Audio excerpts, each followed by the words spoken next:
ハウスのひげこいです。今回もご視聴いただきましてありがとうございます。今回の動画なんですけど XE4 と X100V について紹介していきたいと思います。比較っていう風な感じではないんですけど、実際に僕が使ってみてどっちも持っていて、カタログスペック以外の、使ってみた感想ですね、その辺について共有していけたらなと思います。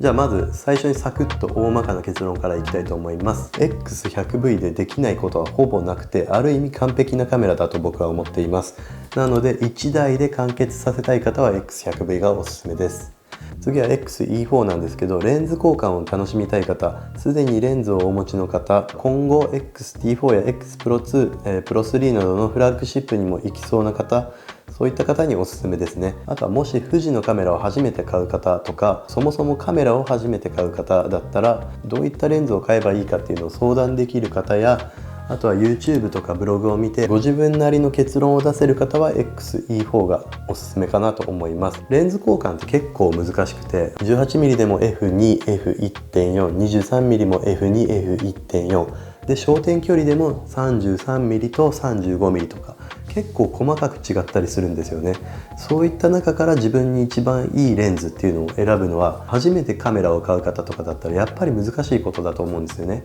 だからそういったことを相談できるとか、情報から自分の必要なレンズを選ぶとか、そういったことができる方じゃないと、やっぱり富士に限らずですけど、レンズ交換式をいきなり買うのはちょっと難しいかなと思います。 XE4 の場合だったら小さい単焦点レンズをおすすめしてるんですけど、ちょっと大きめのカメラとかだったらズームレンズを最初に買ってしまって、その中から自分の好きな焦点距離をまずは探すみたいな、そういったことをするのもいいかなと思いますので、レンズ選びまでしっかりできる方が XE4 おすすめかなと思ったりしてます。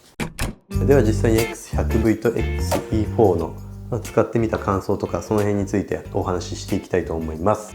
まず X100V からなんですけど、 X100V はシンプルに言うとレンズがついているカメラですね。レンズ交換ができないカメラっていう風に言われることも多いんですけど、僕ももちろん多分そういった表現したことあるんですけど、このレンズがついていることがメリットなカメラ。レンズ一体型でもう何でもできる、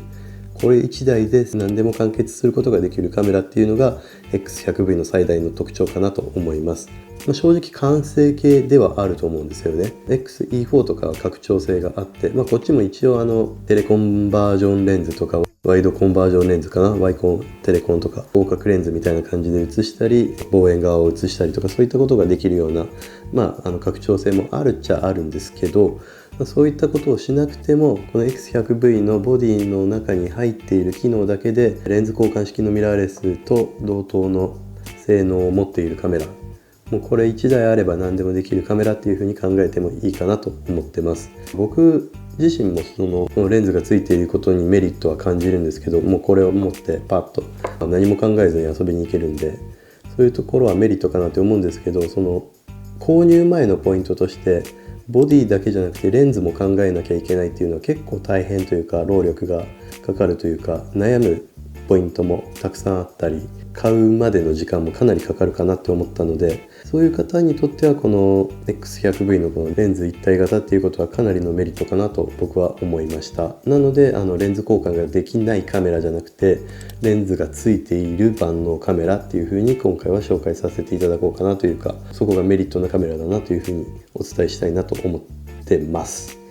次レンズなんですけど、レンズは X100V から新しくなって、焦点距離は前のモデルから変わらず 23mm なんですけど、解像感が高くなって現代的なレンズになりました。で、逆光耐性も強くなったかなと思います。その辺はすごい進化だとは思うんですけど、それがいい悪いで言うと、柔らかい写りの方が良かったな、 X100F のふわっとした写りの方が良かったなとか、そういった意見を持っている方も実際いらっしゃって、そういった写りの方がいいっていう方には僕自身も X100F の方がいいんじゃないかなというふうにお勧めしたりすることもあるんですけど、今回に関しては同じセンサー同じプロセッサーの XE4 と比較する方がいいかなと思うので、柔らかい写りが欲しい方はこっちの XE4 を買って比較的古いレンズで、例えばここについてる XF18mm、F2、XF35mm、F1.4 とか、その辺を選ぶのがいいんじゃないかなと思います。XE4 と X100V で比べるとそういった選択肢もあるかなという感じです。X100V はこんな感じなんですけど、 XE4 について、X100V の話をしつつも XE4 についてもちょっとお話ししてしまってたので、XE4 はちょっとサクッと流し目でいきたいと思います。XE4 についてですが、まずレンズを交換できることが X100V との一番の違いですね。レンズ交換式カメラなので。で、パンケーキレンズっていうんですけど、こういう小さい薄いレンズをつけるとこんな感じでコンパクトに使うことができるので、そういう点において X100V と結構似たような感じというか競合になるんじゃないかなっていうふうに思われる方も多いかなと思うんですけど、個人的にはもう全然別のカメラですね。XE4 を買うことをお勧めしたい方っていうのは、レンズ交換ができるので幅広いシーンを撮影したいと考えていらっしゃる方は X100V よりも XE4 を買うのがおすすめかなと思ってます。使ってみて思うのは X100V よりもついつい手に取ってしまう感じは実際ありますね。僕は遊びに行ってレンズ交換をするタイプじゃないんで、このガチャガチャガチャガチャやるのがめんどくさかったり、子供と遊んでいるのでそんなにレンズを交換する暇がなかったりとか、そういった要因があるのでレンズ交換をしないんですけど、だからこそ遊びに行く前、出かける準備の時にこのレンズを選ぶのが結構楽しかったりするんですよね。なのでXE4 を手に取って今日はどのレンズにしようかなとか、35mm をつけてみたり、この 18mm をつけてみたりっていうのを、考えるんですけど、選択肢が多い方がいい方はやっぱ XE4 の方がおすすめですね。で、逆になんですけど、そのボディプラスレンズの組み合わせとかで、いろんな選択肢があるっていうのが楽しいポイントではあるんですけど、逆に時間がない時とか、もうすぐ出ないといけないとか、他の着替えとか子供の準備とかでバタついて、もうレンズとか考えてる暇がないっていう時は X100V を持っていくのが結構多かったりしますね。じゃあ2つ一応実際にカメラがあるので比較していきたいと思います。まず持った感じの総合的な質感の良さは全体的には X100V の方がいいかなと思います。もちろんレンズがついているのでより重厚感があるのは当然なんですけど、実際両方持つと X100V はより洗練されて完成されているような印象を強く受けますね。XE4 が悪いっていうわけではないんですけど、若干軍艦部とかその辺を比べるとちょっと素材の質感が違うかなとは思うんですけど、個人的には X100V の方が、質感はいいかなと思っています。実際ねちょっと軽いですし、レンズをつけるとあれですけど、ボディだけでちょっと軽い感じはあるので、重厚感とかそういった部分が劣るわけじゃないんですけどね、これもこれで完成されている感じはあるんですけど、 X100V の方が若干ですけど、なんとなく本当にそういう感じはありますね。で X100V は言い過ぎかもしれないんですけど、フラッグシップ寄りの思想で作られているレンズ交換式タイプかなというふうに思うので、その辺がやっぱ完成度の高さとかそういった印象につながってくるのかなと思います。キー君どっちがかっこいいですか？これとこれどっちがかっこいい？これどっちも？これかっこいい。これかっこいい。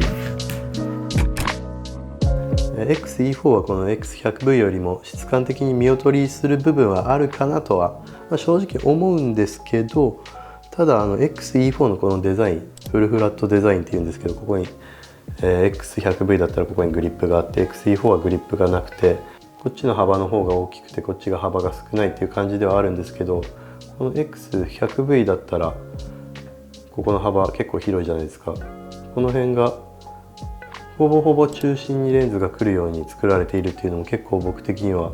見栄えがいいというか、すごい見た目の良さで言うと、僕的には個人的な意見ですけど X100V よりも XE4 の方がその見た目は好きですね。富士フイルムの公式チャンネルを見て、 X ラボかな、それを見て、でデザイナーさんの意見を聞くとすごく納得ができる考え方で、 E シリーズは独自路線で攻めていっているっていうことはすごく感じました。 XS10 と差別化をして XE4 が使いにくそうと感じるなら XS10 がありますよっていうふうに言えることが、それがすごくいいポイントで、すごく自信を持ってフルフラットデザインを世に送り出しているんだなっていうふうに感じました。でめちゃめちゃ面白い話だったのでリンクを貼っておきますね。で次操作性なんですけど、操作面はどちらも富士なので慣れているなら全然問題ないかなというふうに思います。 XE4 は安い価格帯のモデルになるので、ここに ISO ダイヤルが X100V の場合だったらあるんですけど、これを持ち上げて ISO 感度をこうやって変えることができるんですけど、これが XE4 はこういうのがなかったり、あとは側面に AFC とか AFS とかマニュアルとか AF の切り替えスイッチ、これがないことが、ちょっと XE4 の使いにくい点ではあるかなとは思います。ここのAF 切り替えスイッチをなくしたっていうのは、フルフラットデザインにこだわったっていうところがポイントの一つなんですけど、それでなくなったんだとは思うんですけど、正直使ってみるとやっぱりあった方が便利ですね。これは埋め込んででも次はつけた方がいいんじゃないかなと、個人的には実際に使ってみた上では思いますね。実際これぐらいしか出ないんで飛び出てないですよね、ほぼ。あとは操作性で言うとグリップ感ですかね。グリップ感は X100V は一応これぐらい出てるんですけど、これもう本当に誤差だと思います。ついてるんですけど、こうやって握った時これぐらい余るんで、引っかかりがあるかって言われるとそんなないんで、別にこれぐらいのグリップだったらなくてもいいかなって思いますね。これでもそんな変わんないですよ。持ちやすいし、これぐらいの重さでやるなら全然使えますね。でこれに XE4 に望遠レンズをつけるんだったら、もちろんそのグリップがあった方がいいと思うので、純正のグリップも出てるんでそっちを使った方がいいかなと思います。それかもう XS10 とか買うかですね。なのでX100V もどうなんかな、いらんこと言わん方がいいとは思うんですけど、ここフラットでも僕はいいかなと思います。グリップ、多分これぐらいのグリップでもグリップ欲しい派の人は全然グリップないって感じると思うんで、そういう方は多分外付け後付けのグリップつけてると思うんですよね。だからこれはもうあってもなくてもどっちでも一緒かなと僕は感じてます。次モニターについてですね。モニターについては X100V も XE4 もこんな感じでしっかり埋め込まれていて、これは X100V の頃から変わったんかな。こういう感じでここに爪があって完全に埋め込まれているものをこう出すような感じのモニターで、爪に指が引っかかりにくいとかそういう意見もあったりしたんですけど、絶対こうやって収まってる方がかっこいいですよね。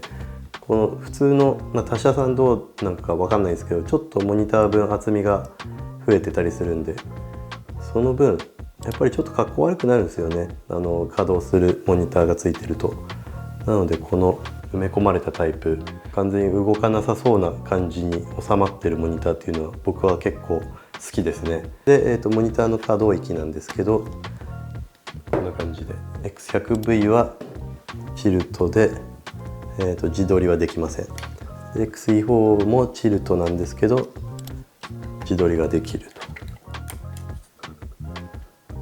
自撮りができるのにこんだけぐにゃっと上まで上がってくるのにこの中に収まるって結構すごくないですか。それでこの厚みに抑えてるって、もしかしたらここ弱いのかもしれないんですけど、気をつけないといけないのかもしれないですけど、めっちゃすごいなと僕は思いました。XE4 でもこの頑張ればこう自撮りできるってことは YouTube とかの撮影も撮影時間はぶっちゃけ10分ぐらいで結構熱くなってしまうんですけど、それでも一応撮れるかなと思います。動画の話もしていきたいんですけど、動画も意外といけるなというふうに僕は思ってます。クリエイターさんレベルとかで撮ろうと思ったらちょっと無理かなというふうな印象はあるんですけど、普通に撮れますし、できることといえば 4K30p、 あとハイスピードログ撮影とか、その辺しっかりできるんで意外と便利な機能は全部ついてるんですよね。で僕自身その YouTube の物撮りとかこの俯瞰撮影とかこういう感じで上から撮るような感じでやったりすることはあるんですけど、その撮影にこの X100V 結構使ってますし、日常的な動画も結構撮ることもあるんで動画が撮れないとは言えないかなと思います。結構X100V は動画撮れないとか、富士の動画機はXT4 と XS10 だけとか言われたりはするんですけど、 X100V も XE4 も意外と動画撮れるかなと思います。で X100V で実際に使ったことがある方ならわかるかなと思うんですけど、日常動画とか撮ってみるとこれ感覚的な話なんですけど意外とブレないんですよね。手ブレ補正がついていないのに思ったよりブレないっていう風な印象を持ってます。僕は手ブレ補正もないのになんでブレないんだろうなとは、僕自身も疑問には思ったりするんですけど、同じ感想を持ってる YouTuber さんもいらっしゃったんで、そんなあながち嘘でもないかなっていう風に思ってます。動画撮影で面倒な点なんですけど、これはまあだるいんですけど、ここのモード切り替え、ここれを押してわざわざこうやってここか、こんな感じでモード切り替えをしないと動画撮影ができないのはちょっと難点かなと思います。逆に XE4 はファンクションキーに、動画レリースボタンを割り当てることができるので、僕の場合だったらここに割り当ててるんですけど、そういった点は XE4 の方が動画撮りやすいかなという感じですね。で価格は XE4 が10万ぐらいで X100V は16万円ぐらいですね。XE4 は中古のレンズを買えば13万ぐらいで収まるかなと思うので、やっぱりレンズを買ったとしても XE4 の方が安いので、こっちがやっぱちょっと若干エントリーモデルで、こっちがフラッグシップよりではあるかなという印象です。で満足度はどっちもめっちゃいいですよ。めっちゃいい、本当に。でXE1、E2 と使ってきてますけど、多分 E シリーズは富士は結構得意なシリーズだと思います。こっちの X100 シリーズも強いと思います。で逆に言うと T1 とか T2 の1桁シリーズも、T30 とかの2桁シリーズもどちらかといえば他社さんを意識されているようなカメラだと思うので、どっちかというと富士独自路線でいうとこっちの2つと、あとプロシリーズだと思うんですよね。だからそれを考えるともろ富士みたいな感じのカメラを求めているんだったら、ぶっちゃけどっちもいいかなと思うので、どっちもだから僕はこの2台どっちもめっちゃ満足度高いですね。完成度で言えば X100V で、拡張性とかを楽しむなら XE4 っていう感じですね。なので満足度はどっちも高いです。こんな感じです。で、今回ちょっと長くなってしまったのでちょっと申し訳ないなとは思ったんですけど、最後まで見ていただいてありがとうございました。XE4 も X100V も本当にすごくおすすめなカメラなので、今回の動画だけじゃなくて他の X100V の個別動画もありますし XE4 の個別動画もありますので、その辺を見てどっちのカメラが本当にいいのかっていうのを選択してもらって、多分どっちも満足できると思いますけどね。その辺は絶対保証しますので、どっちも楽しいカメラでどっちもかっこいいので安心して購入してください。選び方としては僕的には完全なこの人はこれみたいなのは言い切ってはないんですけど、そのフラットな意見としてはお伝えしてきたつもりなので、今回の動画を参考にしていただければなと思います。今回僕の意見しっかりお伝えしてきたつもりではあるんですけど、足らない部分とかもうちょっと情報欲しいなと感じた方ももしかしたらいらっしゃるかもしれないので、そういった方はコメントをいただくか、あとはもしくは DM でもいいんで Twitter か Instagram に送っていただければお答えできることもありますので、オープンな場が苦手な方はそちらで連絡してください。で、今回は XE4、X100V こちらのカメラを紹介してみました。で、今回の動画がもしよかったなと思ったり参考になったなと思った方はチャンネル登録と高評価ボタンをお願いいたします。あと Twitter、Instagram もフォローお願いします。それでは今回もご視聴ありがとうございました。ではまた。